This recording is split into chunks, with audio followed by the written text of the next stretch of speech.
Hello students, welcome to my channel iTech education Irfan sir. आज की इस क्लास में आप सीखने जा रहे हैं टैली में एक्सपोर्ट एंड इंपोर्ट कैसे काम करता है, इसकी जानकारी आपको हम देने वाले हैं। सबसे पहले क्या करना है, आपको एक पुरानी कंपनी ओपन कर लेनी है जहां से हमें एंट्री को ट्रांसफ़र करना है। यहाँ पे हमने एक कंपनी ऑलरेडी ओपन करके रखी है। यहाँ पर आप नाम देख पाएंगे, महादेव लिखा हुआ है। इस कंपनी से हमें 2 महीने की एंट्री चाहिए किसी और कंपनी में। इस कंपनी में जो स्टार्टिंग हुई है वो अक्टूबर से हुई है। हम चाहते हैं अक्टूबर और नवंबर की 2 महीने की एंट्री कॉपी करके एक दूसरी कंपनी में ट्रांसफ़र कर दें। इसके लिए आप एक्सपोर्ट एंड इंपोर्ट ऑप्शन का इस्तेमाल करेंगे। सबसे पहले क्या करेंगे, एक पुरानी कंपनी खोल लिया, फिर आपको Alt+F3 करना है। गेट पर टैली पर यहाँ पे आपको कंपनी बना लेनी है। क्रिएट कंपनी पे आएंगे।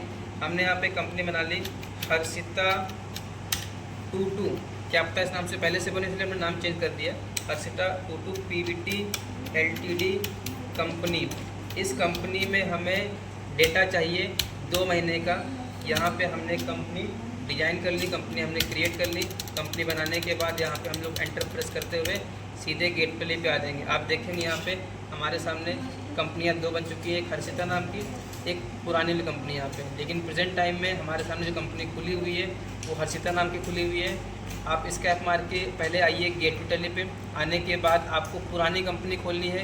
केवल आपको यहाँ पे F3 की बटन दबानी है। पुरानी कंपनी पे एंटर मारेंगे। एंटर मारने के बाद आप यहाँ से डिस्प्ले में जाएंगे।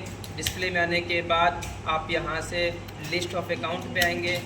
यहाँ पे आने के बाद कीबोर्ड से Alt+E की बटन दबाएंगे, बैक स्पेस की बटन दबाएंगे, डिफ़ॉल्ट यहाँ से ले लेंगे, XML को यहाँ पे ले लेंगे। यहाँ पर एक फ़ाइल का नाम आपको मानना पड़ेगा, उसको भूलना बिल्कुल भी नहीं है। हमने यहाँ पे मान लिया P99। यहाँ से ले लेंगे आप ऑल मास्टर। उसके बाद एक्सपोर्ट की बटन पे क्लिक कर देंगे।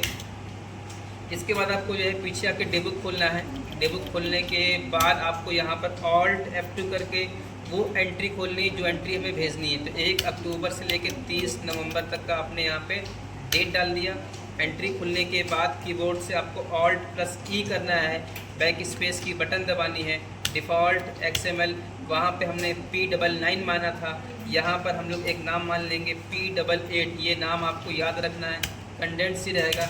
ये सारे ऑप्शंस आपके यस रहेंगे, ऑल वाउचर रहेगा, ये हमारा ऑप्शन यहाँ पे नो रहेगा। एक्सपोर्ट करा दिया। यहाँ से एंट्री भी हमने भेज दी है।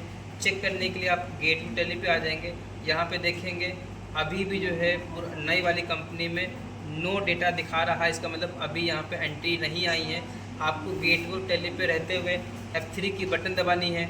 नई वाली कंपनी पे एंटर मारेंगे। आप देखेंगे नई वाली कंपनी हमारी एक्टिवेट हो गई है, लेकिन अभी भी यहाँ पर नो दिखा रहा, मतलब अभी भी एंट्री हमारी नहीं आई है। यहाँ आने के बाद आप देखेंगे यहाँ पे गेट में टैली पे एक ऑप्शन आ रहा है इंपोर्ट ऑफ डेटा। इस पर एंटर बटन दबाएंगे, मास्टर पे एंटर मारेंगे। यहाँ पे आने के बाद पहला वाला नाम टाइप करेंगे P99, कंबाइन ही यहाँ पे लेंगे। एक्सेप्ट करवा दिया। अभी भी देखेंगे यहाँ पे नो दिखा रहा है। जैसे ही आप वाउचर पे एंटर मारेंगे और सेकंड वाला नाम दे देंगे P88, आप एंटर मारते ही देखेंगे यहाँ पर 30 नवंबर तक एंट्री आ चुकी है। तो स्टूडेंट्स, ये था हमारा टैली में export and import. Okay, thank you.